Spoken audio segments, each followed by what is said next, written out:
What is a phase one mold inspection? So when we talk about phases, generally you're talking about EPA standards, and they kind of evaluate things visually, and it goes off of what you can see. The problem with that is so much about mold that you can't see. When you're looking at visually as organic debris, it's not mold spores. Mold spores are microscopic in size. You can't see them. So they can be in very large amounts, and even when there's no visual mold present. We've taken tests in like apartments where they have a maintenance crew that comes through every couple of months and wipes the mold off the wall.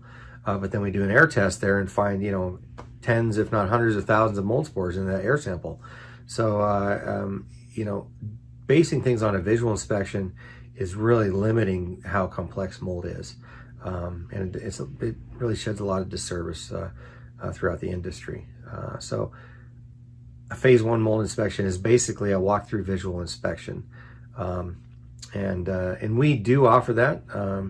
We generally are a little bit more in depth than, what a homeowner is aware of their home. So, we might see things that a homeowner might not recognize as mold.